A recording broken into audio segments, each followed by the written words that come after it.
Hello friends, welcome to Shri Revathi's kitchen. మనము ఈరోజు చేసుకోబోయే రెసిపీ బీట్రూట్ కర్రీ. ఈ బీట్రూట్ మనకు ఎంతో ఆరోగ్యాన్ని ఇస్తుంది. బీపీని నియంత్రించడంలో, జీర్ణక్రియను మెరుగుపరచడంలో, ఐరన్ని, ఇలా ఎన్నో ప్రయోజనాలు ఉన్నాయి. బీట్రూట్ తినడం వల్ల మన ఆరోగ్యానికి ఎంతో మంచిది. నేను ఇక్కడ 1/2 kg బీట్రూట్ని తీసుకున్నాను.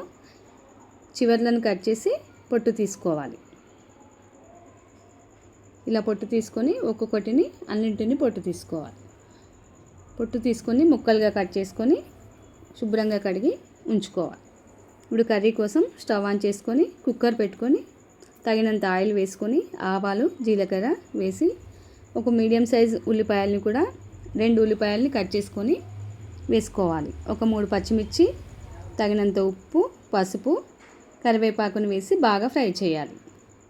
నేను ఇక్కడ 1 టీ స్పూన్ ఉప్పును వేసాను. 1/2 kg బీట్రూట్ ముక్కలు, 1 స్పూన్ కారం, కొద్దిగా కొత్తిమీర అన్నింటిని వేసి బాగా కలుపుకోవాలి. ముక్కలు కొద్దిగా పట్టుకునే వరకు కలుపుకొని మూతను పెట్టి ఉంచుకోవాలి. ఇప్పుడు తగిన నీళ్ళను కూడా పోసుకొని ఇంకొకసారి కలుపుకోవాలి. ఇప్పుడు ప్రెషర్ కుక్కర్ మూతను పెట్టుకొని 3 విజిల్స్ వచ్చే వరకు ఉంచుకోవాలి. ఇప్పుడు బీట్రూట్ కూర ఉడికింది. ఇంకొకసారి స్టవ్ పైన పెట్టుకోవాలి. ఒకసారి స్టవ్ పైన పెట్టుకొని ఒక 3 టీ స్పూన్ల కొబ్బరి పొడిని కూడా వేసి కలుపుకోవాలి. ఇలా కొబ్బరి పొడి వేసిన తర్వాత 1 నిమిషం ఉంచుకోవాలి. ఇప్పుడు బీట్రూట్ కర్రీ రెడీ అయిపోయింది.